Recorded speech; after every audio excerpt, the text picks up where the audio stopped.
अशा गावामध्ये आहोत का ते गावच पुण्यवान आहे काय?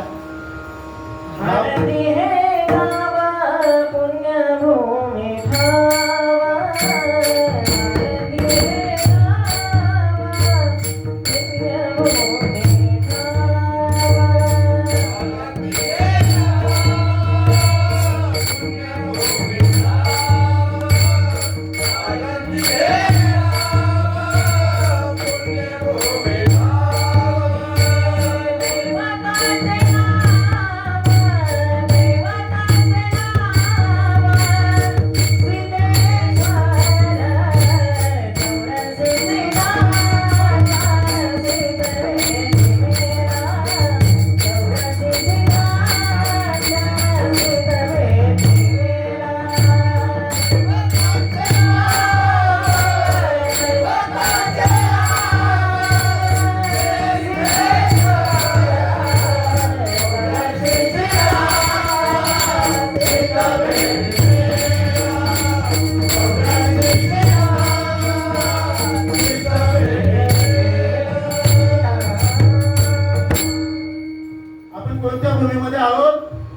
पुण्यभूमी पुण्यवंत आहे.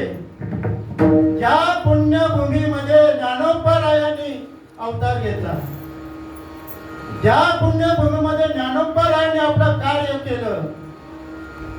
कोणतं कार्य केलं? काय केलं ज्ञानोबरायांनी? ज्ञानोबरायांनी महाराज आपल्याला आधीचे फुलवलं. लक्षात घ्या, ज्ञानोबा जर नसते तर आपण आधी असतो का? नाही ना. हे काम त्यांनी केलं. ज्ञानोबराय आपण सर्व ऐकून आहोत, सर्वांना माहीत आहे ज्ञानोबरायांचे जीवन चरित्र सर्वांना माहीत आहे. तरी पण ज्ञानोबरायांचं जीवन चरित्र सांगत असताना तुम्ही पुन्हा पुन्हा जरी सांगितलं तरी ते नवीनच वाटतं मला. तरी ते नवीनच वाटतं. जरी ऐकलं असलं तरी सुद्धा का एवढी गोडी का त्याच्यामध्ये? ऐकावंसे का वाटतं? बघा, एखादी व्यक्ती जर असेल, त्या एखाद्या व्यक्तीने आपल्या गावामधला विषय घ्या, एखाद्या व्यक्तीने जर चांगलं कार्य केलं असेल तर त्या व्यक्तीची चर्चा सगळीकडे होत असते. आणि ती चर्चा कुणाकडे जर होत असेल तर आपण कान देऊन ऐकतो का? कारण आपल्या चांगल्या माणसाची चर्चा होते. तसं ज्ञानोबरायांनी जे कार्य केलं ते कार्य करत असताना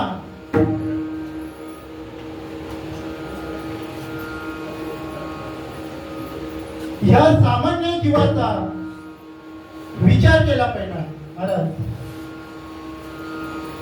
सामान्य जीवाचा विचार केला.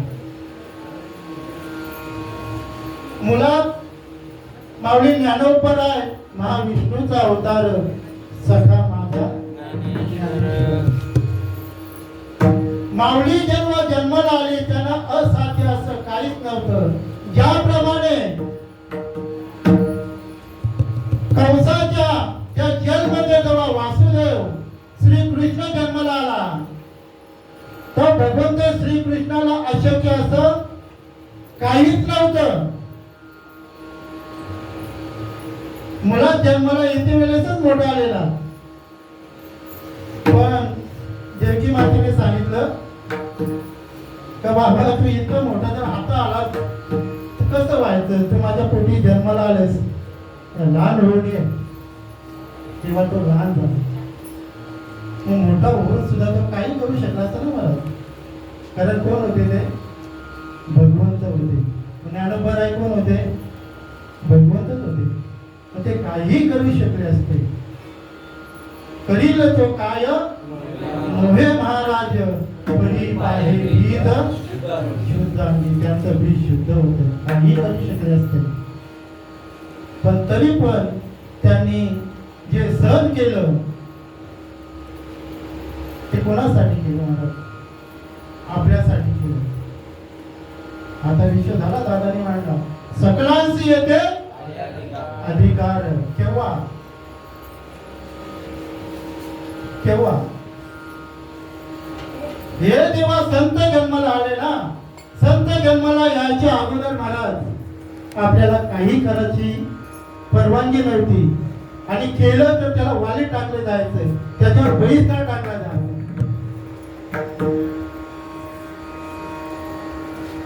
तर जेव्हा ते सांगणार का तुम्ही हे करणं तुम्हाला योग्य नाही, हे तुम्हाला जमणार नाही, हे तुमच्या जातीमध्ये नाही, हे तुमच्या धर्मामध्ये नाही,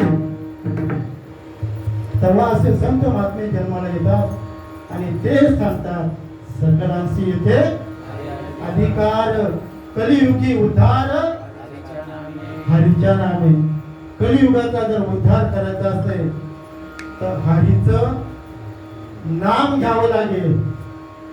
म्हणून हरिमुखे म्हणा पुण्याची गणना कोण करी. आपण कशाला जमलेले आहोत? हरीचं नामस्मरण करण्यासाठी. आणि ते केल्यानंतर काय होईल? पुण्याची गणना कोण करी. आता पुण्य जर प्राप्त झालं तर काय होणार आहे? लक्षात घ्या. माऊली ज्ञानोबरायाने सांगितलं आपल्या पदसंग नाही, जरी पुण्याची पावटी सरे, सवेची इंद्रपणाची उटी उतरे, आणि येऊ लागली माघारे मृत्यू लोका. हे माऊली ज्ञानोबरायाने सांगितलं. जोपर्यंत पुण्य आहे तोपर्यंत आपण भोग भोगू शकतो चांगले. लक्षात घ्या, चांगले भोग भोगू शकतो. कुठपर्यंत? जोपर्यंत आपलं पुण्य आहे तोपर्यंत. स्वर्गामध्येच नाही, इथे सुद्धा. स्वर्ग इथेच आहे, स्वर्ग इथेच बनतो महाराज, इथेच तयार होतो. लक्षात घ्या, स्वर्गामध्ये जो आनंद असतो तो आनंद आता नाही का? आहे ना? जो वैकुंठामध्ये आनंद आहे तो आनंद इथे नाही का? मग वैकुंठ कुठे आहे? इथेच आहे ना महाराज. आणि हे सर्व जर जाणून घ्यायचं असेल ना महाराज, सद्गुरु वाचोनी सापडना सोया.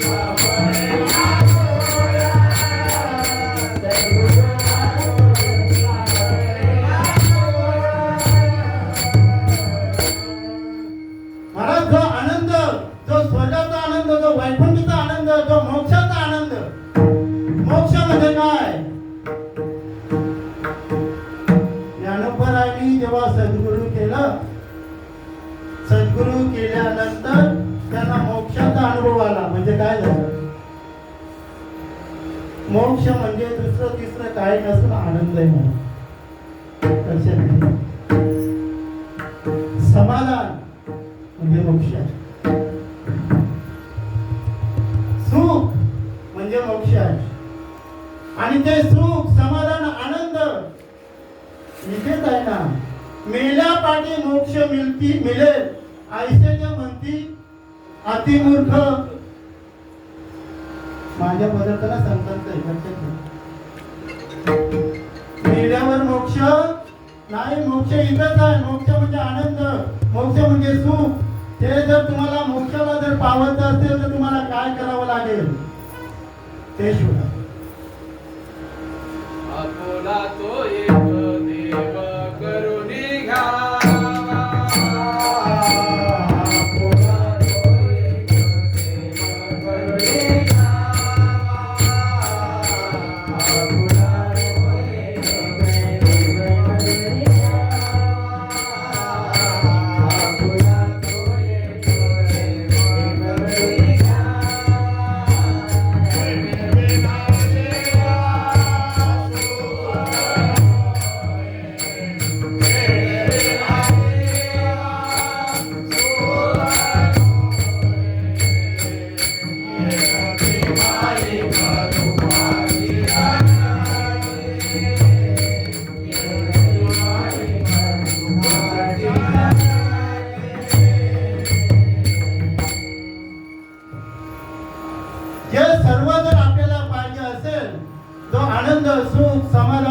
पाहिजे असेल तर आपला तो एक देव करुणी घ्यावा तेने विना जीवा सुख नव्हे. हे कशासाठी सांगितलंय? सुखासाठी. सुख जर पाहिजे असेल तर देव करून घ्यावं लागेल. का देव करून काय घ्यावं लागेल? तर सुख कुठे आहे? देवाजवळ. मी तुम्हाला स्वर्गातून इथं आणतो, लक्षात घ्या. वैकुंठातून इथं आणतोय. सुख कुणाजवळ आहे? देवाजवळ. देव कुठे आहे?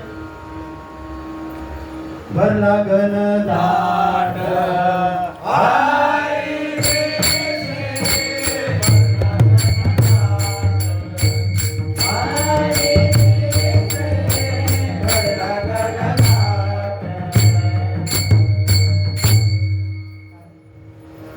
देव कुठे आहे? भरला गण दाट हरी दिसे. मग हा दिसायचा केव्हा? दिसला आपल्याला केव्हा दिसायचं आपल्याला? आपल्या फक्त वाड्यात चालण्यात मला माफ करा, माफी मागून बोलतोय. तर माझ्या वाडीमध्ये माझे आई वडील पण आहेत. त्यांची निंदा केल्या तर पाचक मला वाटतं, पण तरी सुद्धा माफी मागून बोलतो. आपल्या वाड्यात चालण्यात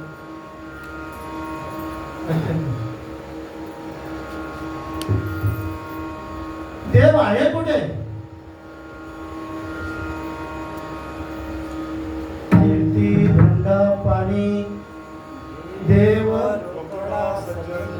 कुठे? देव हो संत महात्म्याने देवाचा पत्ता सांगून ठेवलेला आहे. ज्ञानोबा आणि ज्ञानेश्वरी मध्ये पत्ता सांगितला आपल्याला. फोन नंबर दिले. Phone number 1515 420. तुम्ही मला हा फोन नंबर जर तुम्ही डायल केला तर तुम्हाला देवाची ओळख झाल्याशिवाय राहणार नाही. आता हा नंबर कुठे भेटेल? ज्ञानेश्वरी गुळा 15वा अध्याय 15वा श्लोक 420 गोवी क्रमांक. सर्वांच्या हृदय देशी मी अमुक आहे ऐसी जी बुद्धी पुढे अहर्निशी वस्तू गावी. कुठे देव? मावळीने कुठे सांगितलं देव? आपण शोधतो कुठे?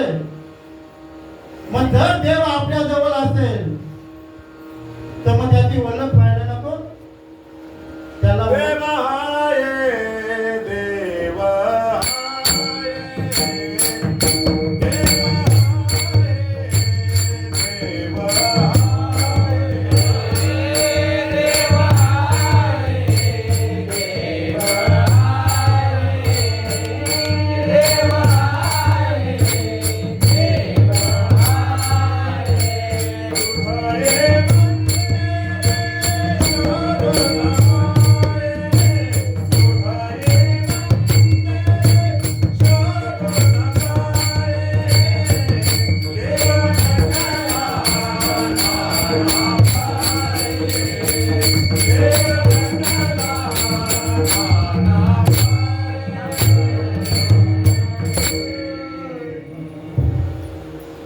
Time is money. देव आहे, देव आहे हृदय मंदिरी शोधून पाहिली. काय सांगितलं? देव आहे. प्रत्येक जीव बोलतो देव आहे. आता इथे सर्व जे आपण बसलेला कोण मालकरी असो नसो, तो सुद्धा म्हणतो देव आहे. मग इथं काय सांगितले? हृदय मंदिरी शोधून पाहे. शोधला झाली ओळख. जोपर्यंत या भगवंताची ओळख होत नाही, जोपर्यंत या देवाची ओळख होत नाही, तोपर्यंत आपण जे जन्माला येतो मरतो, जन्माला येतो मरतो, हे जन्म मरणाचा फेरा जो आहे ना, तो चुकत नाही. संत बरोबर आहे. जोपर्यंत आपण देवाला ओळखत नाही तोपर्यंत जन्म मरणाचा फेरा चालूच आहे. नाथ महाराज सांगतात, एक एक योनी कोटी कोटी फेरा मग लागे वाडा मानवाचा. हा फेरा चालूच आहे, पण जर फेरा चुकवायचा असेल तर त्या देवाला ओळखा. ओळखीला हरी धन्य तो सोपारी. ओळखीला हरी धन्य तो सोपारी. ओळखीला हरी धन्य तो सोपारी. ओळखीला हरी धन्य तो सोपारी.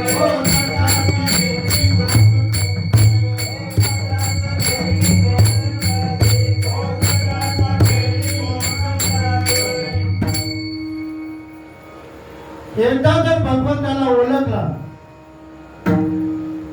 दुःख हे आपल्याला उरत नाही. जर ओळखल्यावर बरं का. आणि जर ही ओळख करून घ्यायची असेल भगवंताची, आपल्याला वाटत असं दुःख नको आहे. आता प्रत्येकाची ओढ सुखाकडे महाराज. मी प्रत्येक वेळी सांगतो, माझी मुलगी म्हणते पप्पा तुम्ही बार बार तेच नका सांगू, पण काय करू, जे सांगतोय तेच ऐकत नाही. जे सांगतोय ते जर ऐकलं तर डबल सांगायची गरज पडेल का? नाही ना. पण जे सांगतोय ते ऐकलं तर पुढचं सांगता येईल.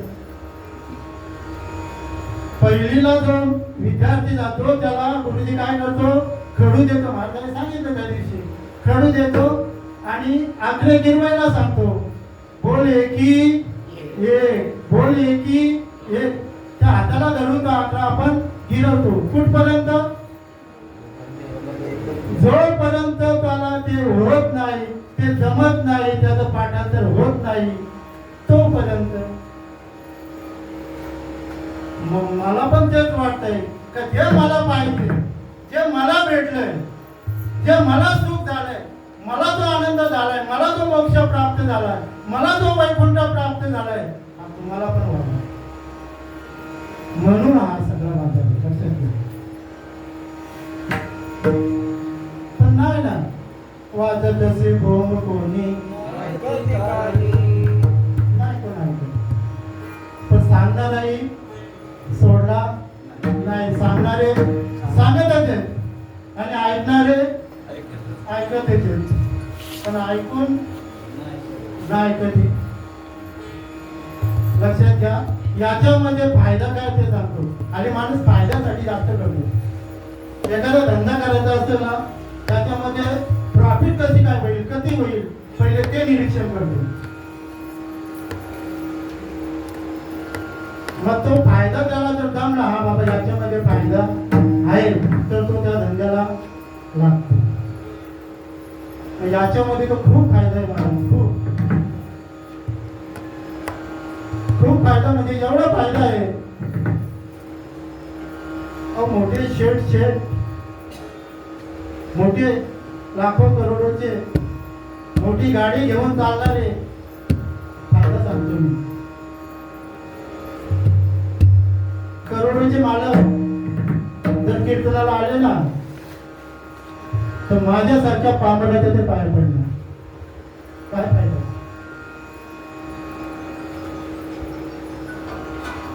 का? तर हे खूप मोठं आहे महाराज. आणि याचं साधन करून साध्य करायचं असेल तर आपल्याला कुठेतरी नतमस्तक व्हायला लागेल. नतमस्तक व्हायला लागेल. आणि ज्ञानोबरांनी ते साध्य केलं, त्याला ते साध्य झालं. आणि साध्य झाल्यानंतर एखादा विषय जर पुढे आला तर ते लगेच सांगतात अभंगाच्या पहिल्या चरणामध्ये, श्री गुरु सारेखा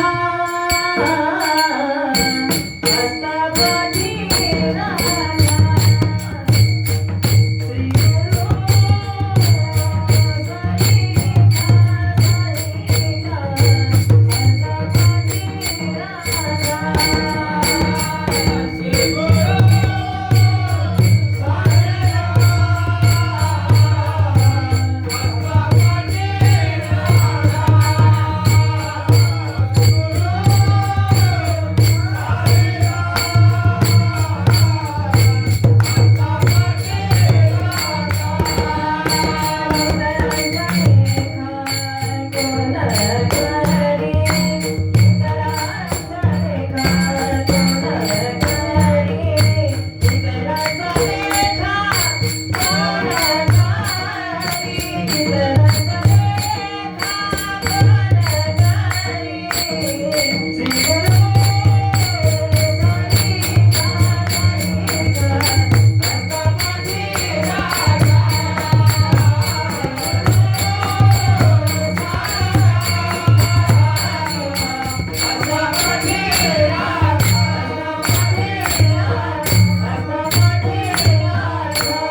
इतरांचा लेखा कोण करी. असं काय सांगतात ते? असं श्री गुरुंनी त्यांना दिलं तरी काय? असं सद्गुरूंचा त्यांच्या मागे काय एवढा मोठा भक्कम आधार आहे? असं काय आहे त्यांच्याकडे?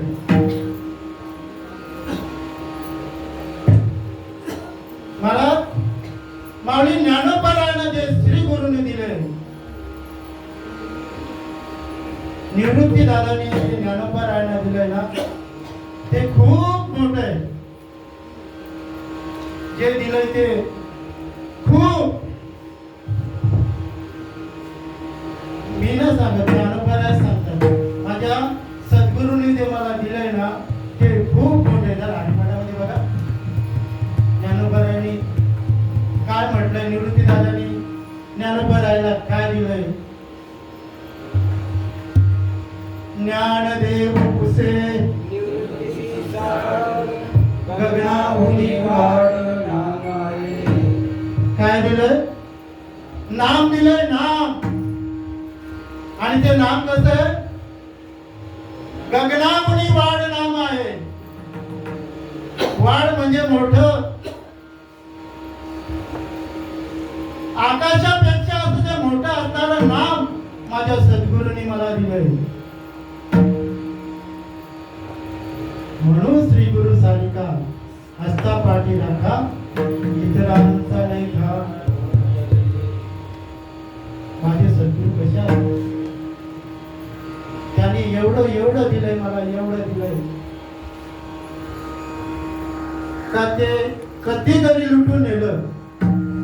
आता कमी लुटतोय का महाराज? आपण कमी लुटतोय? खपतोय का? हो, त्या ज्ञानेश्वरीमध्ये जर ज्ञानेश्वरी वाचायला घेतली, महाराज माझा अनुभव सांगतो तुम्हाला. माझ्या या परमार्थामध्ये, परमार्थाच्या पाठीमागे माझ्या पत्नीचा मोठा हात आहे. मला मी जे करतो ना काही गोष्टी,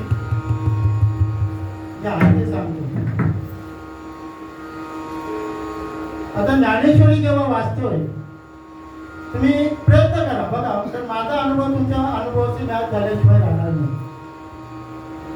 मी तुम्हाला सांगितलं 5 ओव्या तरी सकाळी उठून वाचा.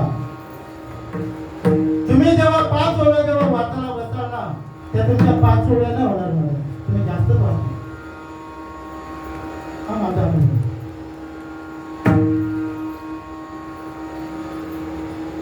म्हणजे ज्ञानेश्वरी म्हणजे एवढं ओतप्रोत ज्ञान भरलेलं आहे, जे ज्ञानोबारायांनी सांगितलेलं आहे. आज आपण त्यांच्या भूमीमध्ये आलो, त्यांचं या गणेश भाऊचं नका ऐकू, ना ऐकलं तरी चालेल, पण आपण आज त्यांच्या जन्मभूमीमध्ये आलो, त्या पवित्र भूमीमध्ये आलेला होता. त्यांनी जे सांगितलं ते तरी ऐका.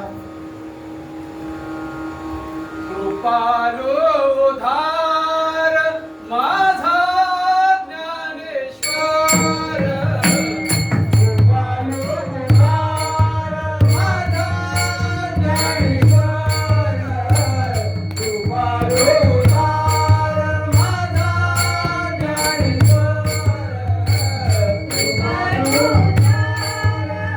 माझा ज्ञानेश्वर. कृपालो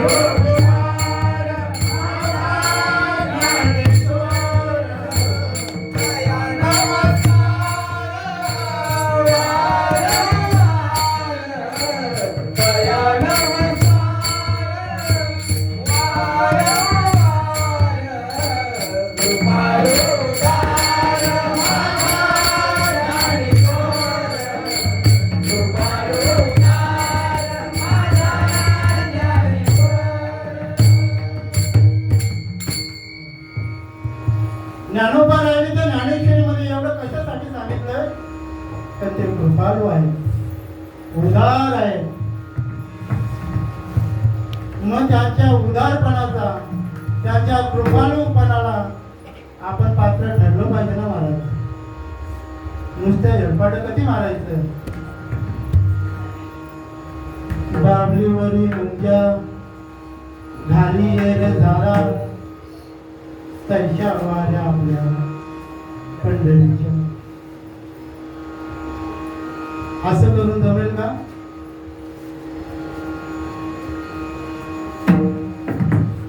कोणतंही कार्य जर करायचं असेल, लक्षात घ्या, ध्येय, साधन आणि साध्य या तीन गोष्टी माणसाला पाहिजेत. मला काहीतरी ध्येय पाहिजे, मला हे करायचंय, ध्येय पाहिजे. मग ध्येय पकडलं तर त्याच्यासाठी ते करायचं असेल तर त्याला साधन पाहिजे. आता साधन जर पाहिजे असेल पण ते साधन वापरायचं कुठं, कशासाठी? काहीतरी चांगला विचार करा साध्य करण्याचा, ते साधन साध्य. ह्या गोष्टी आपण जोपर्यंत मनामध्ये आणत नाही, त्याचा विचार करत नाही, तोपर्यंत आपलं असंच चालणार. लक्षात घ्या. आणि जोपर्यंत आपण ते करत नाही तोपर्यंत, आता विषय झाला ना अद्वैताची झाडली गुरुविना ज्ञान तया कैसे कीर्तन, तोपर्यंत द्वैत जाणार नाही. द्वैत म्हणजे काय? लक्षात घ्या, आपण द्वैतामध्ये परबडलेलो आहोत. लक्षात घ्या, देव हा एकच आहे. काय? देव एकच आहे. आणि आपण जे माणसं आहोत, आपण पण देवच आहोत. मला द्वैताचं सांगायचं, आपण पण देवच आहोत. देव पाहावयासी गेलो, तुम्ही देव होऊन ठेले का? तुम्ही देवच होते, देवच होते. मग जर एवढं आपल्याला समजलं, तुम्ही देव आहात, मी देव आहोत, सर्व देवच आहेत, मग द्वैत राहिला ना? पण ते का समजत नाही आपल्याला? लक्षात घ्या, आपल्याला का समजत नाही तर द्वैत का जात नाही? आपण देवाला पाहायला जातो ना, तेव्हा डोळं मिटतो. आपण काय देव होऊ शकत नाही. इकडे सांगतात डोळे भरून पाहिन रूप तुझे. आता डोळे भरून म्हणजे कसं भरून? डोळे भरून पाहिन रूप तुझे, असं ना?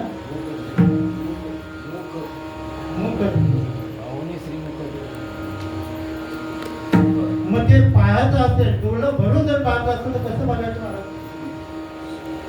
म्हणजे मला पण बघायचं, जर कोणी बघितलं असेल डोळं भरून तर मला सांगा. डोळं भरून म्हणजे कंठी प्रेम दाटे नली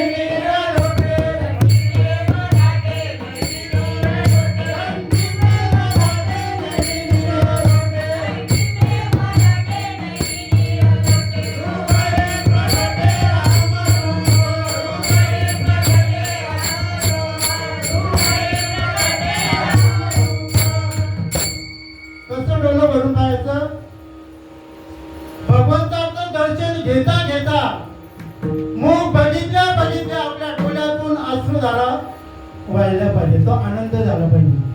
डोळे भरले पाहिजे. आपण सहज बोलतो, आपण त्याचे डोळे भरले, भरले म्हणजे काय झाले? त्याच्या डोळ्यात तो पाणी आलं. तसं भगवंताला पाहता आलं पाहिजे. आणि ही पाहण्याची जी क्रिया आहे ती सद्गुरू असते. लक्षात घ्या, सद्गुरू सद्गुरू म्हणजे सर्व सद्गुरू नाही. लक्षात घ्या, आणि गुरु भरपूर आहे, सद्गुरू कमी आहेत महाराज. मंत्र तंत्र उपदेश ती गुरु कसे मंत्र तंत्र उपदेशती गुरु ऐके घरोघरी. मी सद्गुरूची व्याख्या सांगतो, गुरुची व्याख्या सांगतो. आपला आपण ठरवतो गुरु कोण आणि सद्गुरु कोण. मंत्र तंत्र उपदेशती गुरु ऐके घरोघरी. परी शिष्याची सद वस्तू ते मिलवी तया श्री कृष्ण सद्गुरु माने. विठ्ठल.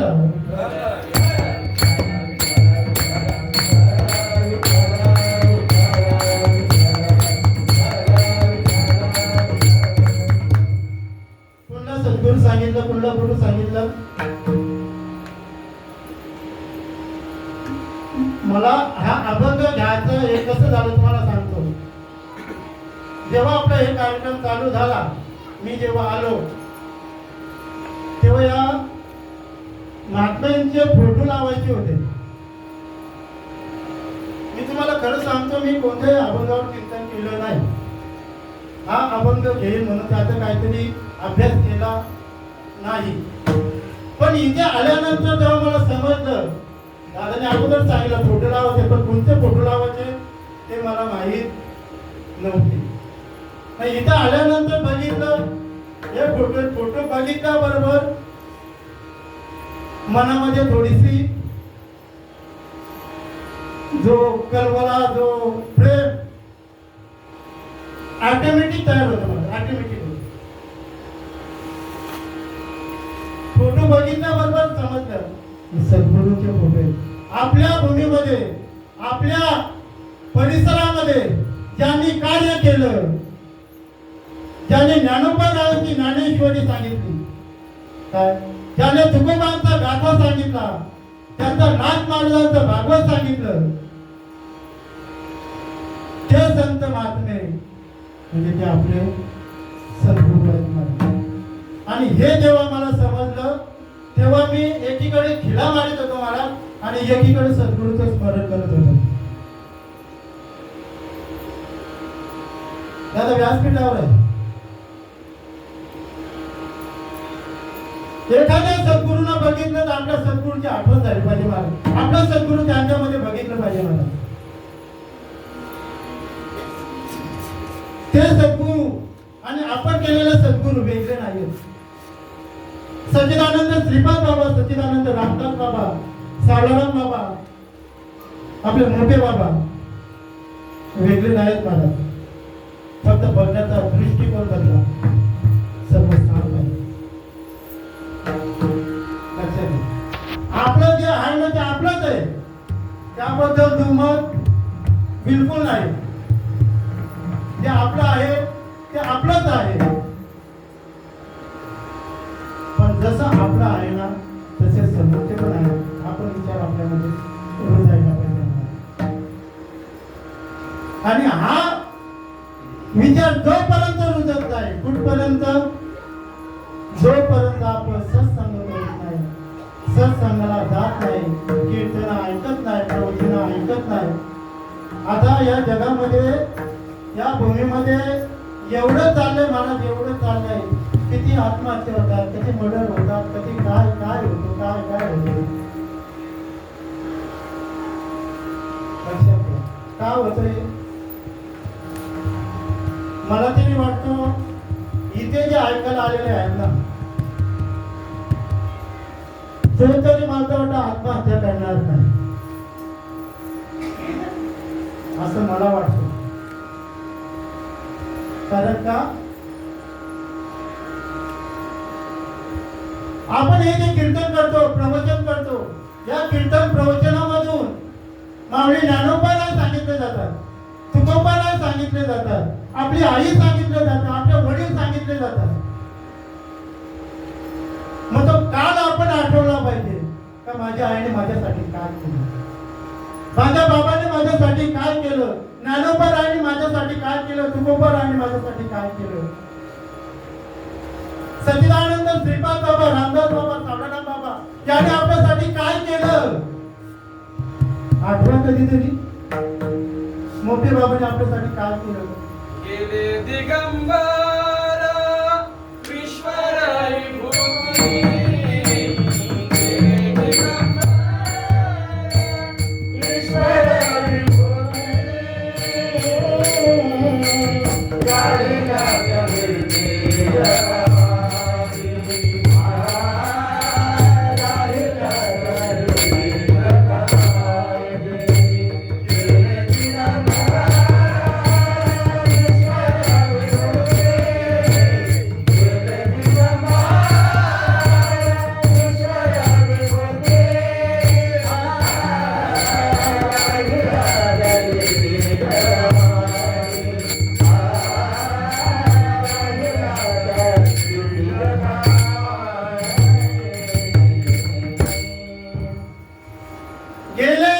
दिगंबर ईश्वर विभूती राहील त्या कीर्ती जगा माझी.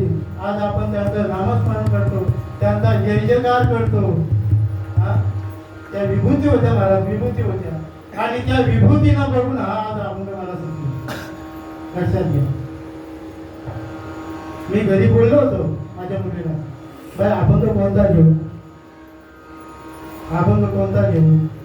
पण गाडीवर बसला थोडस विश्लेषण झालं, अभ्यास नव्हता. येत होती गाडीवर. आणि इथे आल्यानंतर सुद्धा तेच दिसलंय. बघा, माणसाने जर चांगली इच्छा केली ना, चांगलं प्राप्त होतं मला. सत्य संकल्पाचा आणि सर्व करी पूर्ण. तो आपला संकल्प सत्य पाहिजे. आपला संकल्प सत्य असतोय तर तो पूर्ण करणारा तो आहे ना मला. आणि सत्य त्याला आवडतंय. सत्य तू देव कसं आहे, सत्य आहे. आणि त्याला ते आवडते. मग आपण जर ते केलं, एवढ्या पुरतं नाही बरं का. माफी मागून बोलतो. आपण जेव्हा देवळात जातो ना, देवळात तेव्हा 3 प्रकारची भक्ती सांगतो. आपण कुठपर्यंत म्हणतो त्याचा काही विचार करा. विठाला विठाला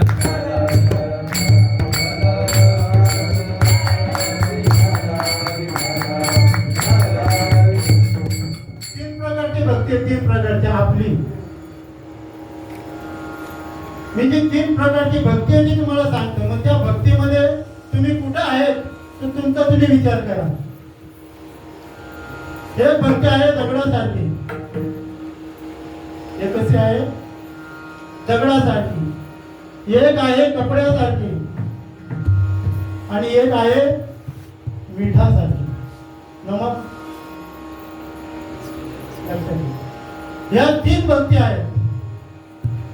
या 3 भक्तीमध्ये आपण कुठे मोडतो. जेव्हा आपण मंदिरामध्ये जातो, आपण माझ्यासही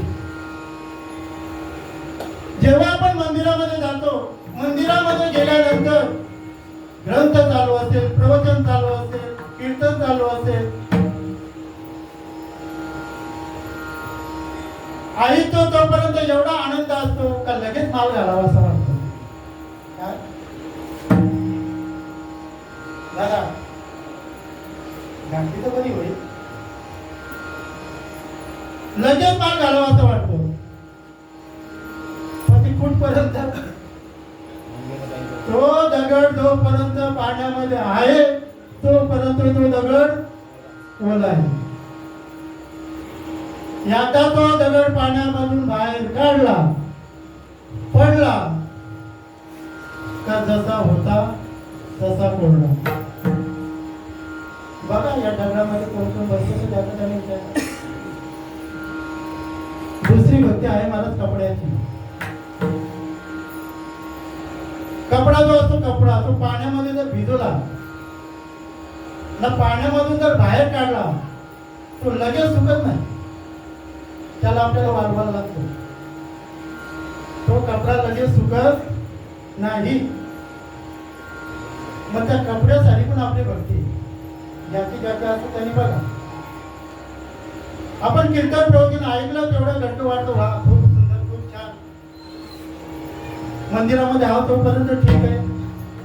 मंदिराची पायरी उतरलो तरी आपली चटचटीत असते, चांगले असेल तसं. पण एकदा का पायरी चढलो, एकदा का पायरी चढलो तर मंदिर विसरलो. कपड्याची भक्ती व तशी करणार आहे. कपडा आहे ना, कपडा जोपर्यंत पाण्यामध्ये असतो तोपर्यंत मला असतो. पण जेव्हा आपण पाण्यातून त्याला काढतो ना, तो काही काळ टिकतो.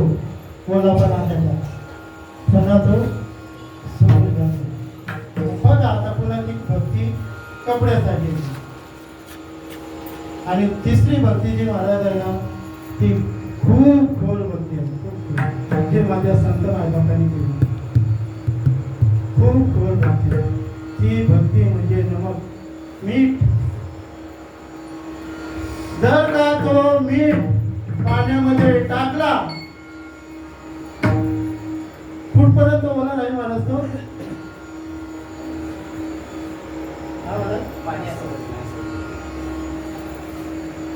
पाणी रूप होऊन जातो तो शिल्लकी राहत नाही तर जेव्हा ही शिल्लक राहत नाही ना त्याला द्वैताची धाडणे बोलतात जोपर्यंत आपला शिल्लक आहे तोपर्यंत द्वैत आहे कारण तो नमक पाण्याची एकरूप होऊन जातो त्यासाठी मी माझ्या पण सांगितलं देव पाहावं याचे गेलो तेथे देवच येऊन ठेवलो तेव्हा आपला द्वैत निघून जातो आणि जे एखादा द्वैत निघाला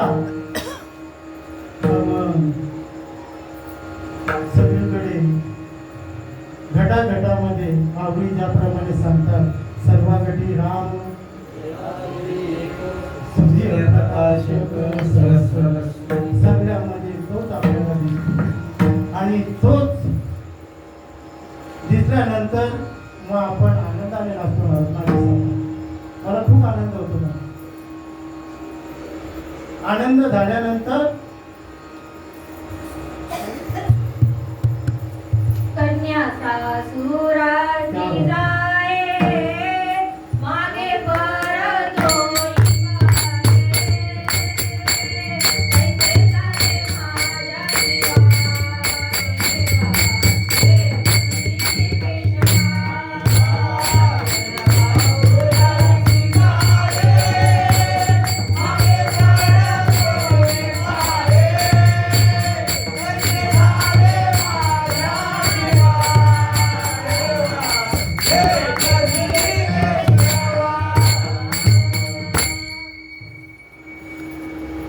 कन्या सासुऱ्यासी जाय एकरूपता जो आपला विषय आहे तो एकरूपता चालल्या लक्षात घ्या कन्या सासुऱ्यासी जाय मागे परतोनी पाहे तैसे झाले माझ्या जीवा केव्हा भेटसी केशवा ही स्थिती कुठूनची आहे का जोपर्यंत भगवंत भेटत नाही तेव्हाची ही स्थिती आहे लक्षात घ्या नाही येता का भगवंत भेटला तुम्हाला उदाहरण सांगतो मी एका आईचा मुलगा ऐकलेलं पण असेल तरी पण बाय डबल सांगतो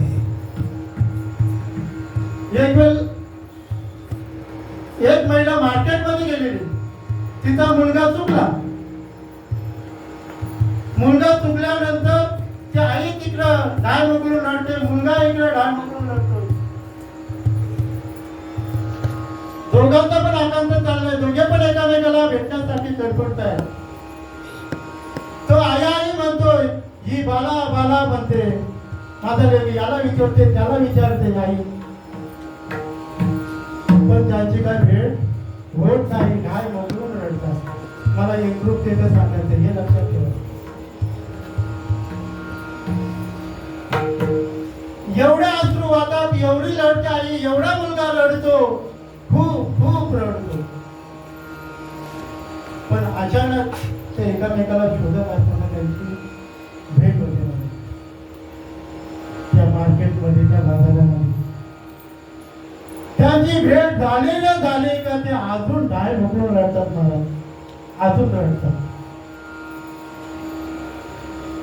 पहिले रडत होते ना त्याच्यापेक्षा जास्त रडतात काय असतं तो भेटले ना आता आईला मुलगा भेटला मुलाला आई भेटली मग रडायची काय गरज आहे का पण तरी पण रडतात तो रडणं कोणतं ते रडणं मला सुखाचं आहे आनंदाचं आहे दोघांचा आनंद एकरूप होतो आणि एकरूप झाल्यानंतर जी स्थिती होते त्या स्थितीला अष्टसात्विक भाव म्हणतात मला शास्त्रामध्ये माझ्यापर्यंत बिलकुल नाही आणि ती त्यांचे अष्टसात्विक भाव तयार होतात आणि तीच अवस्था एका भक्ताचं आणि देवाचं जर एकरूप हे झालं जीवा शिवाचं ऐक्य जर झालं तर ती अवस्था आज सुद्धा प्राप्त होते महाराज आज सुद्धा आईला मुलगा भेटला तर ती अवस्था प्राप्त होते पण देव जर भेटला भक्ताला त्याची अवस्था प्राप्त होऊ नये मग ते आपली का होत नाही. मग ते भेटला का आपला नाही भेटलं. सर्व सर्व उत्तर नाही भेटलं. मग याला काय करावं लागेल? आता तिला करायचं का? नाही नाही. अहो ज्या संत महात्म्याला भेटलं, लक्षात घ्या, ज्यांच्या मार्फत भेटलं ते अभिमानानं सांगत असतात महाराज काय मी आता तसं राहिलेली नाही, मी आता खूप मोठी झाली आहे. मावळी ज्ञानोबा आपण याच्या दुसऱ्या जन्मामध्ये हे सांगितलं. राजयाची कांता काय भीक मागे. राजयाची कांता काय भीक मागे.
एकदा जर सद्गुरू केला तर ही अवस्था प्राप्त होते. काय माऊली उदाहरण देऊन सांगतात, दृष्टांत देऊन सांगतात. काय राजयाची कांता काय भीक मागे आणि मनाची योगे सिद्धी पावे. एखादी भिकारी जरी ते चाललेले असेल, लक्षात घ्या, एखादी भिकारी चालली असेल, दिसायला चांगली आहे, गोरीपान आहे, सुंदर आहे, पण ती भिकारी नाही, भीक मागते आनंदीमध्ये. पण त्या आनंदीमध्ये भीक मागत असताना एखादा राजा, एखादा चांगला पुढारी, एखादा चांगला मनुष्य जर तिथे आला, त्याने जर बघितली तिला, त्याला जर ती पसंत पडली, लक्षात घ्या, त्याला ती जर पसंत पडली आणि त्याने जर तिच्या आईला सांगितलं की मला या मुलीशी लग्न करायचं आहे, काय आईला आनंद होईल कसं पहिलं? अहो माझी मुलगी भीक मागणारी मुलगी, मी भीक मागणारी, पण माझ्या मुलीला वळण्यासाठी, माझ्या मुलीशी लग्न करण्यासाठी एक राजा आहे. आनंद होईल ना? त्या आईला आनंद झाला. ती म्हणते तुम्ही कुठे आणि आम्ही कुठे, पण तो राजा होता, त्याला ती आवडली होती, तिचं लग्न लावून दिलं. मला लग्न लावून दिलं. लग्न लावून ती गेली, राजाने तिच्या राजमहालामध्ये तिला घेऊन गेली. आता राजमहालामध्ये गेल्यानंतर तिने डबल थाला घेऊन निघावं का भीक मागायला?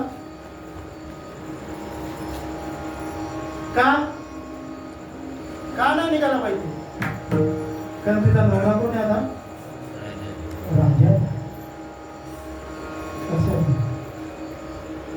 राजे याची कांता काय भीक मागे, मनाची या जोगे स्थिती पावे.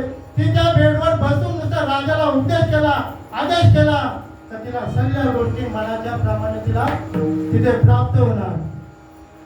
मग तिला भीक मागायची गरज आहे का? नाही. माऊलीने हे का सांगितलं? का सद्गुरू केल्यानंतर सद्गुरू एवढं देतोय, एवढं देतोय, मागायची बाकीच राहत नाही, बोलतच नाही. मला कधी कधी प्रश्न पडतो महाराज, माझा विषय सांगतो महाराज,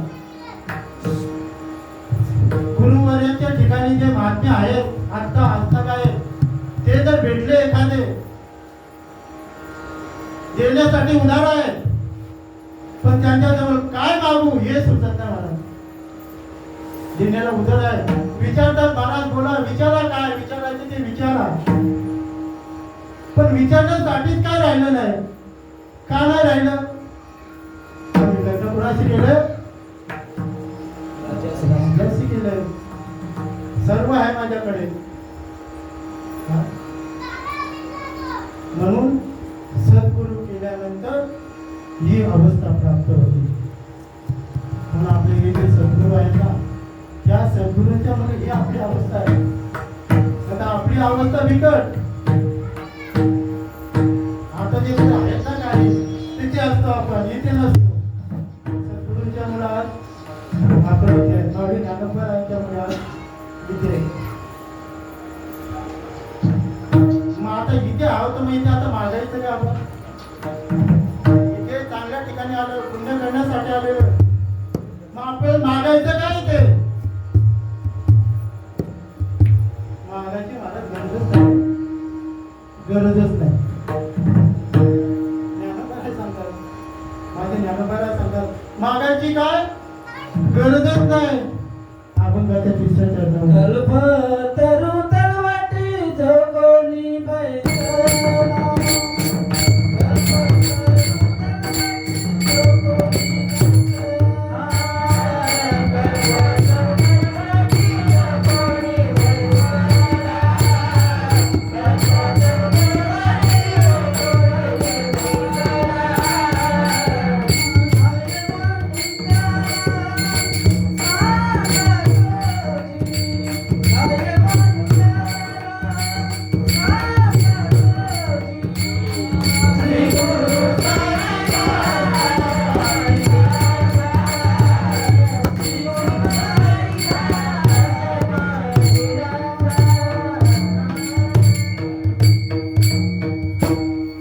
ज्ञानोबाला अभंगाच्या तिसऱ्या चरणामध्ये काय सांगतात बघा.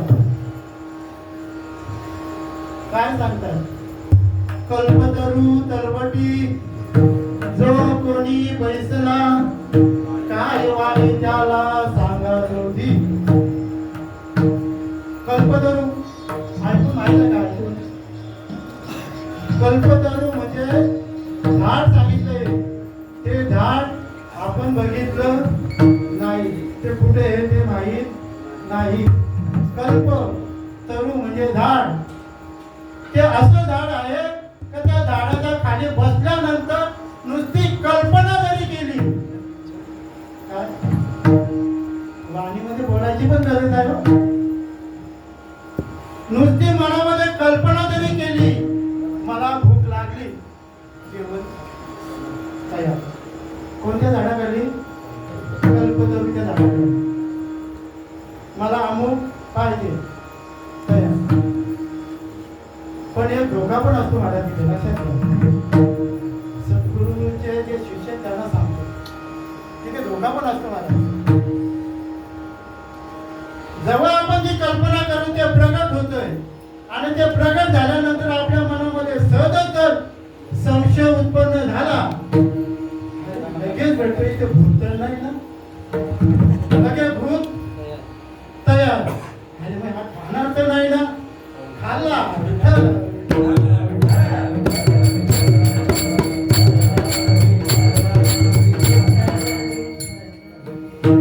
म्हणून त्या कल्पतरूचा झाड म्हणजे माझे सद्गुरू आहेत. त्या झाडाखाली मी बसलेलो आहे. माझी नुसती कल्पना जरी माझ्या मनामध्ये आली तर माझे सद्गुरू पूर्ण करतात. मग मला सांगा, ज्ञानोबा सद्गुरूला एवढं महत्व देतात, केवढं? पूर्ण ज्ञानेश्वरी वाचा, पूर्ण हरिपाठ वाचा. सद्गुरूला पहिलं वचन दिलं, लक्षात घ्या. काय? परी येथे असे एक आधरू, आम्ही ज्ञानोबाला सांगतात.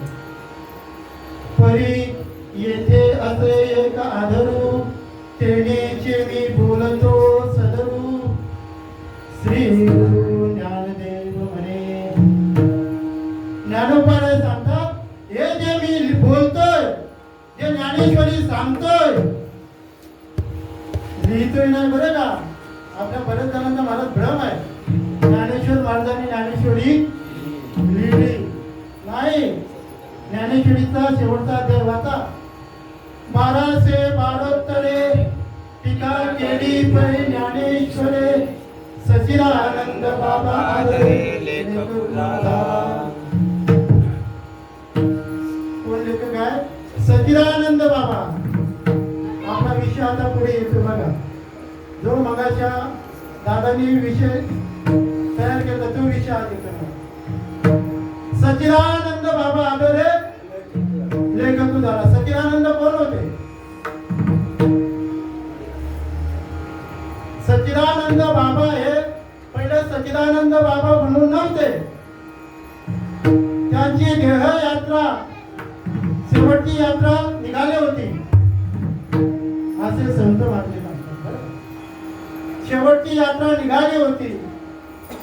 शेवटची यात्रा निघाल्यानंतर ती पतिव्रता होती. ती पतिव्रता पहिले असा धर्म होता की नवरा मेला का पत्नीला सती जायला लागायचं. मग ती त्याच्या बरोबर सती निघाली होती. सती निघाली असताना ज्ञानोबा तिथे बसले होते. त्याची यात्रा चालली होती.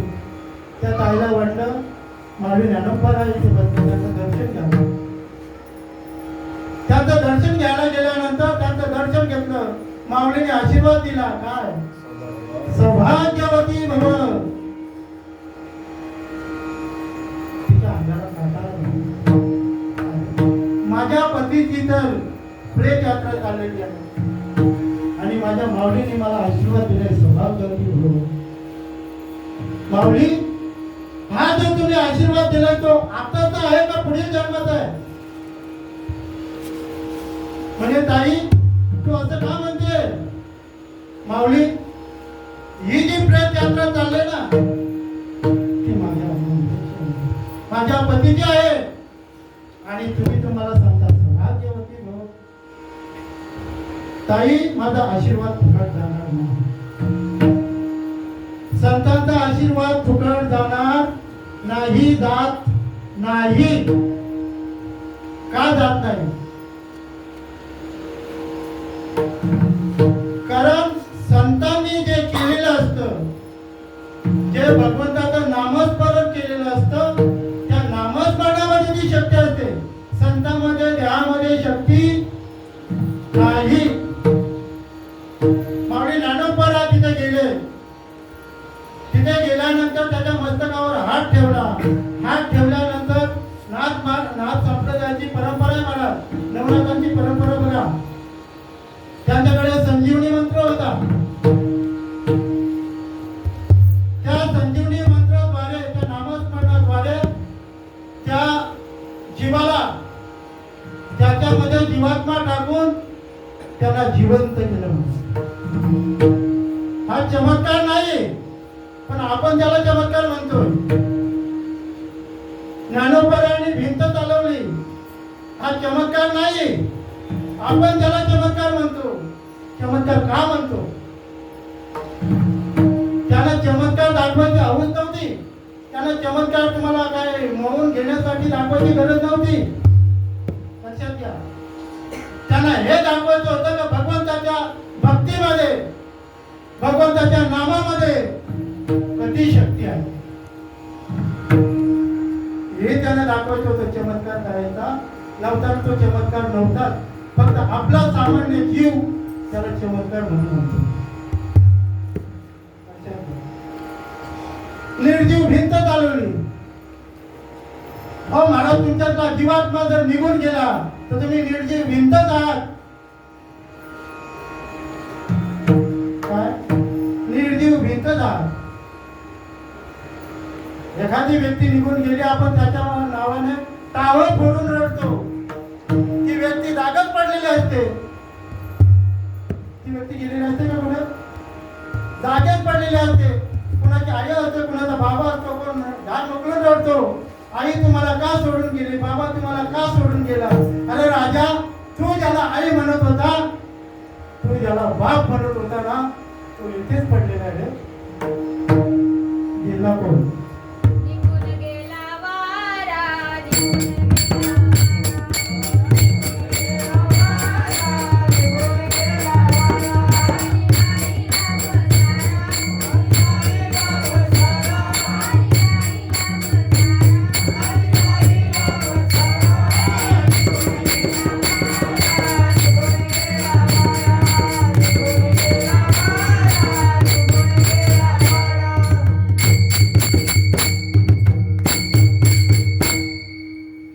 व्यक्ती असते ना त्याच्यातला वाडा निघून गेलेला असतो महाराज. वाडा म्हणजे ते तत्व आहे. पवन म्हणजे देव आहे. हवा म्हणजे देव आहे. तो एकदा त्याच्यातून निघून गेला ना महाराज, मग त्याच्या देहाला काही किंमत नाही. मग ती भिंत कशामुळे चालत होती? तो तत्व त्याच्यामध्ये होता. आपण मूर्ती प्राण प्रतिष्ठा करतो, लक्षात घ्या. मूर्ती प्राण प्रतिष्ठा करतो. जोपर्यंत मूर्ती बनवतो ना त्याच्यावर तो मूर्तिकार नाचतो, कुठेही पाय देतो, कुठेही काय करतो. पण एक वेळ त्या मूर्तीची जर प्राण प्रतिष्ठा केली, त्याच्यामध्ये प्राण ओतला, ब्राह्मणांच्या मंत्रघोषामध्ये त्याच्यामध्ये प्राण ओतला जातो आणि प्राण ओतल्यानंतर त्याच्यामध्ये चैतन्य निर्माण होतो. आणि चैतन्य निर्माण झाल्यानंतर तुम्ही लाथ मारून दाखवा बरं, त्याच्यावर उभं राहून दाखवा बरं. असं आहे महाराज. म्हणून आता ते देऊळ नामदेवरायांचं बघा, मला वेळ कमी पडले त्यामुळे थोडासा नामदेवरायांचं बघा. या सद्गुरू बद्दलच बोलतो मी. नामदेवरायांचं बघा, क्रीडविले देऊला नामदेव हाती. हा चमत्कार आहे ना, भक्तीसाठी महाराज, प्रेमासाठी. देऊळ फिरलं, देऊळ चमत्कार नाही, त्याच्या भक्तीसाठी, नामदेवरायांच्या भक्तीसाठी देऊळ फिरलं. तर नामदेवराय नामदेवराय नामदेवराय त्याचा जर आपण विचार केला, नामदेवरायाच्या बरोबर नैवेद्य हातीचा देवी नैवेद्य खात होता नामदेवरायांचा. मला सद्गुरू बद्दल सांगायचं. तुम्ही म्हणता का भक्ती केली, आपण देवपूजा केली, देवदेव केला म्हणजे झाला, श्रीगुरु करायची गरजच नाही, असं नाही महाराज. नामदेवरायांच्या बरोबर देव जेवत होता, जेवत. पण जेवत असताना सुद्धा माझ्या मुक्ताबाईंनी सांगावं, त्या गोरोबा काकाने सांगावं, नामा अरे तू करता आहे करता आहे. नामदेव महाराजांना राग येतो. जे कमी असतात ना महाराज, त्यांना राग लवकर येतो.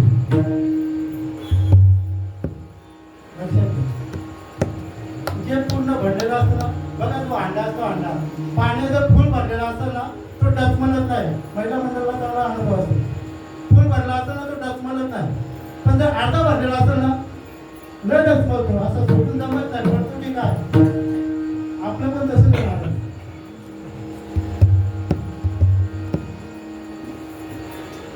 फुल जर भरलेला असेल ना तर सगळीकडे तेच दिसते मला.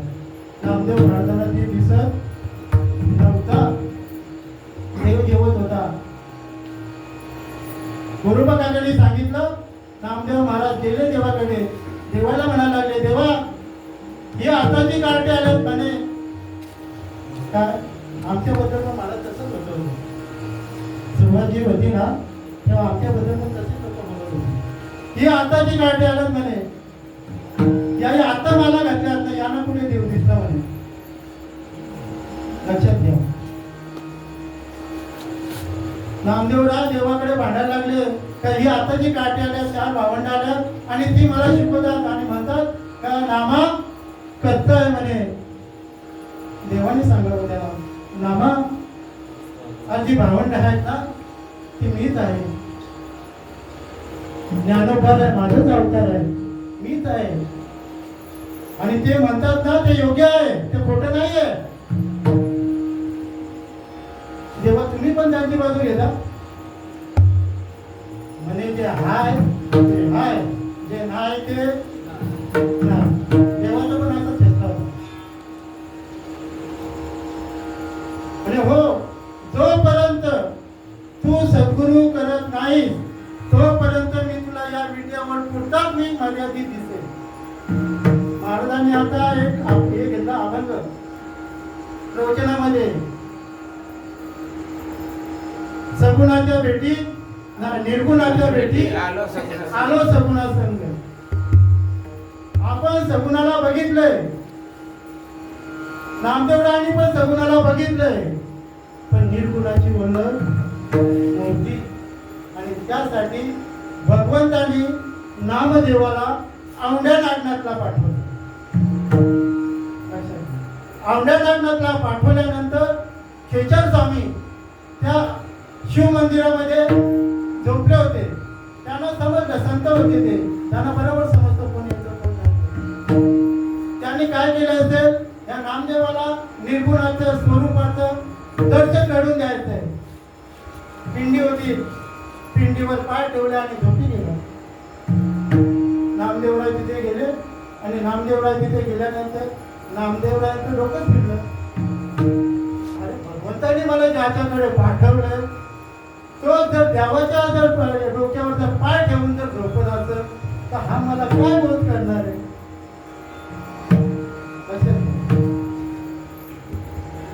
त्याने काय केलं, सांगितलं ना ऐकत.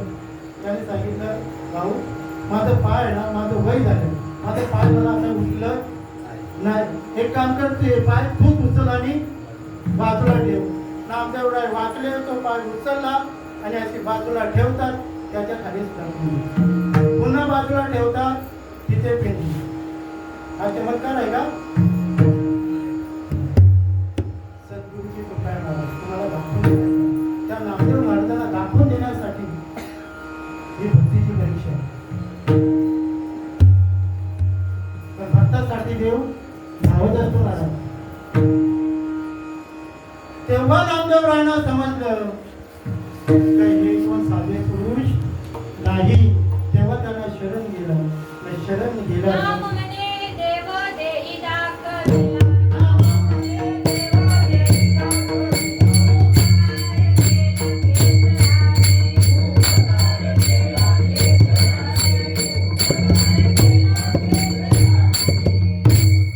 नामदेव महाराज म्हणतात का देहामध्ये देव मला सद्गुरूने दाखवला आणि उपकार केला खेचरांना.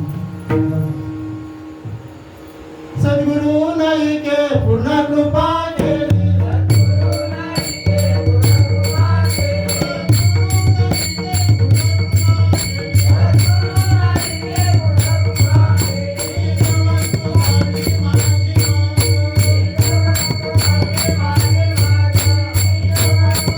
कृपा केली, मागे सुख मद दाविले डोळा, दिली प्रेम कला ज्ञानंदुरा.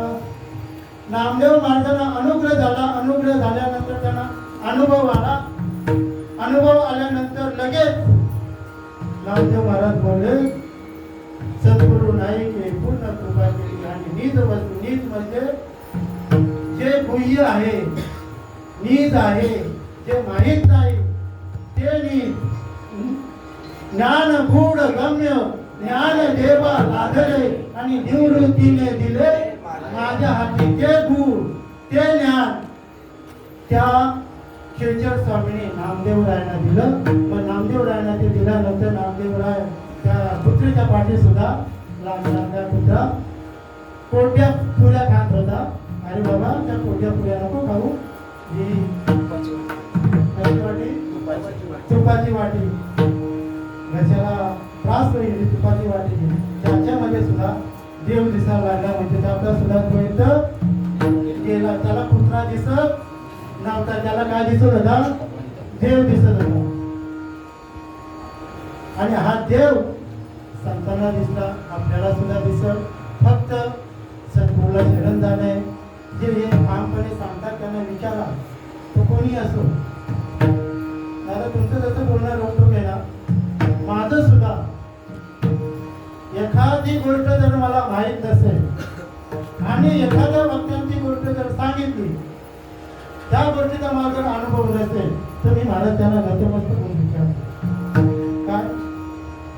काय हे जे तुम्ही सांगता हे अनुभवाला येतोय का? आणि अनुभवाला येत असेल तर मला अनुभव घ्यायचा आहे. तुम्ही सांगा ते मी करायला तयार आहे. असो बोलण्यासारखं भरपूर आहे, परंतु ते काहीतरी म्हणतात ना, रात्र थोडी आणि आपले हे सोंग नाही आहे मला. पण हे जे सांगण्याचा प्रयत्न केला हा सद्गुरूंचा सद्गुरूंचाच आशीर्वाद आहे, सद्गुरूंचाच कृपा आहे. माऊली ज्ञानोबरायांच्यावरती जी कृपा झाली तीच कृपा माझ्यावर झाली असं मी तरी ग्राह्य धरतो. आणि त्याचा अनुभव जो आला तो तुमच्याकडे मांडण्याचा प्रयत्न केला. आणि हे मला भाग्य कशामुळे लागलं, माझी आई पहिले मालकरी झाली, नंतर वडील झाले, नंतर मी झालो. आणि आई वडील माझ्या या दिंडीमध्ये यायला लागले तर अजून उजळलेले भाग्य आता माझी चिंता वाढली. आणि संत दर्शनी हा लाभ जोडला. तो पद्मनाभ जोडायचा असेल तर संतांचं दर्शन घडलं पाहिजे, संतांची संगत घडली पाहिजे, त्यांचा आशीर्वाद भेटला पाहिजे, कृपा झाली पाहिजे. आणि त्यांच्याकडे ती कृपा मागा, संतांकडे जा, शरण जा, त्यांना सांगा, काय सांगा, काय मी उद्धार पावे, काय कृपा करील नारायण, ऐसे तुम्ही सांगा संत जन, करा समाधान चित्तमाने. तुम्ही माझं त्याचं समाधान करा, की मला माझ्यावर कृपा करा असं संतांकडे मागा. असो माऊली ज्ञानोबरायाने ह्या अभंगातून सद्गुरूचा महिमा सांगितला. आणि सद्गुरूचा महिमा सांगत असताना सद्गुरू कधी मोठे आहेत, सद्गुरू म्हणजे कोण, सद्गुरू काय करतात, सद्गुरू असणं कधी मोठा आधार आहे हे त्यांनी या अभंगामधून सांगितलं. आणि हे कशामुळे सांगितलं, निवृत्ती दादांनी ज्ञानोबरायांना त्या भगवंताचं नामस्मरण करायला सांगितलं. मग ते नामस्मरण आतापर्यंत तुम्ही काय केलं नाही, म्हणून आता तुम्ही करावं अशी माझी इच्छा आहे. तर जरा हात बांधले असतील तर ते खोला आणि एक हाताने टाळी, दोन हाताने टाळी वाजवा. विठोबार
आम्ही नेहमीच सांगतो, पण ते आपल्यामध्ये फरकच पडत नाही. आपण काय सांगतो नेहमी, हे जे फुलं आहेत माझ्या सच्चिदानंद श्रीपाद आपण नेहमी सांगायचो. आणि आपल्यामध्ये फरक पडला म्हणून मी तुम्हाला सांगतोय. हे जे फुलं आहेत, लाल आहेत, पिवळी आहेत, हे हिरवे आहेत, लाल आहेत, सफेद आहेत, अशी बरीच कलरची फुलं आहेत. पण या फुलांना बांधून घेणारा जो धागा आहे तो धागा मात्र एकच आहे. लक्षात घ्या, हा पण देव आहे, हा पण देव आहे, हा पण देव आहे, हा पण देव आहे. पण ज्ञानदेव म्हणे वदा आत्मदेवा, हा या सर्वांचा आत्मा आहे. आणि त्या एकाच आत्म्याचं तुम्ही भजन करा. आणि ते भजन आपण ज्याने सांगितलं, कुणी सांगितलं, ज्ञानोबराय. आणि ज्ञानोबरायांनी सांगितलं, बाबा हे भजन करायचं असेल तर सद्गुरू करा. सद्गुरू केल्यानंतर ज्ञानोबरायांना जो अनुभव आला तो ज्ञानोबरायांचा अनुभव अभंगाच्या शेवटच्या चरणावर. ज्ञानदेव म्हणे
ज्ञानोबरायांनी शेवटच्या अभंगामध्ये शेवटच्या चरणामध्ये सांगितलंय की ज्ञानदेव म्हणे तरलो तरलो आता उतरलो गुरु कृपा तरण म्हणजे काय उदाहरण म्हणजे काय सांगण्यासारखं भरपूर आहे पण वेळ आपली पुढे सरकून गेलेली आहे.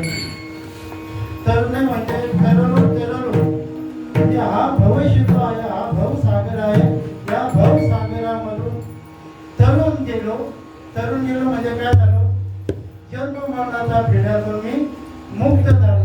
ज्ञानदेव म्हणे तरलो आणि आता उद्धरलो गुरु कृपे माझा उद्धार झाला म्हणजे काय झाला ते जन्म मरणाचा पिढा माझा चुकला गेला. असा सरळ सोपा मला जसं जमेल मला जसं जमलं तसं सांगण्याचा प्रयत्न केला, सोडवण्याचा नाही. कारण अभंग हे सोडवलेलेच आहे.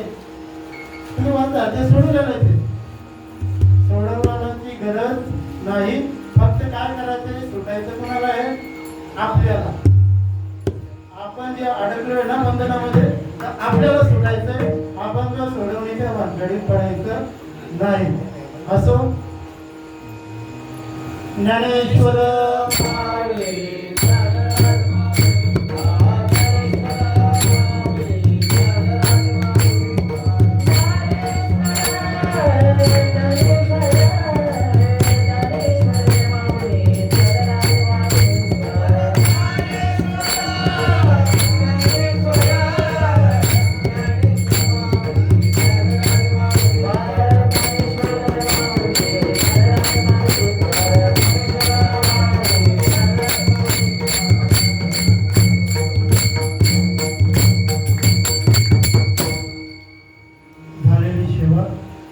अधिक मास निमित्त श्री वैकुंठवासी मोठे बाबा अमृतेश्वर दिंडी सोहळा यांच्या मार्गदर्शनाने हा अधिक मासाचा कार्यक्रम आयोजित झालेला आहे. आणि त्या कार्यक्रमामध्ये मला माझ्या सख्या पांगराला ही कीर्तनरूपी सेवा करण्याचं मला भाग्य झालं. आणि ते सुद्धा ज्ञानोबरायांच्या जन्मभूमीमध्ये ज्ञानोबरायांचं जिथे कार्य झालं तिथे कार्य केलं त्या भूमीमध्ये मला कीर्तन करण्याचं भाग्य मला प्राप्त झालं. त्याला कारण माझे आईवडील आहेत, माझे सद्गुरू आहेत आणि त्यांच्यामुळे मी आज इथे उभा आहे. आणि पत्नीबद्दल तुम्हाला सांगितलं ते मला ते बोलतात ना माझं निरंतर जागविती तशी ती मला नेहमी जाग करतच असते. तुम्ही हे सांगता ना मग तसं तुम्ही करा. माझं म्हणणं पण असंच आहे, जो मी सांगतो ते मी करतो मग सांगतो. जर काय तुम्हाला सांगायचं सिगारेट पिऊ नका आणि जर गुळाच्या खिशानं जर पाकिट असेल तर तुमच्यावर काय परिणाम होणार नाही. म्हणून मी जेवढा करायचा प्रयत्न करतो आणि तेवढा सांगायचा प्रयत्न करतो. हां ते पण तसेच आहे, काय फरक पडणार नाही. असं आपण सर्व आंबेडेश्वर दिंडी सोहळा तुमचं नाव नाही घेत कारण तुम्ही सर्वच दिंडी सोहळा बोला अमृतेश्वर त्याच्यामध्ये आपण सर्व चालू. हाथी के पाय में सबके पाय. हातीचा पाय कधी मोठा असतो त्याच्यामध्ये आपलं सगळ्यांचं पाय. तसं या दिंडी सोहळ्यामध्ये मला कीर्तन करण्याची जी संधी दिली ही तुमचा ऋणी आहे. फक्त आपल्याला एकच करायचं आहे, आपला एकामेकाबद्दल प्रेम प्रीतीची बांधले ते न सोडे काही केले. प्रेम असलं पाहिजे का कोणताही विषय जरी ह्या कानाला सांगितलं तर ह्या कानाला माहीत नाही पडलं. लक्षात घ्या, हे का आपल्याला चालवायचं आहे कारण आपण जर केलं तर आपली पुढची पिढी करेल. जर आपणच जर नाही केलं तर पुढची पिढीचं काय खरं नाही. म्हणून ही संस्कृती, हे जे कार्य आहे हे आपल्याला टिकवायचं आहे. भेद भ्रम अमंगल, ज्याचा भेद गेला ना त्याने तो कोणत्याही कार्याला सहभागी होतो. मग तो स्वाध्यायाचं कार्य असो, बैठकीचा असो, वाचन असो, आनंद असो, कोणतंही असो, चैतन्य असो, स्वरूप असो, प्रकारचे असो, कोणतंही असो, पण तिथे जाऊन तिथे काय घ्यायचं ना काय नाही घ्यायचं हे त्याचं त्यांनी ठरवायचं.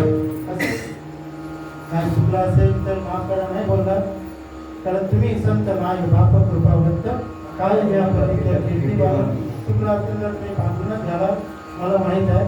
कारण तुम्ही माय बापाचं तुमचं हृदय आहे आणि माय बाप कोणाला कधी करत नाही. असं झालेली सेवा माऊली ज्ञानोबा यांच्या चरणी अर्पण करतो आणि इथे सेवेला पूर्ण विठ्ठल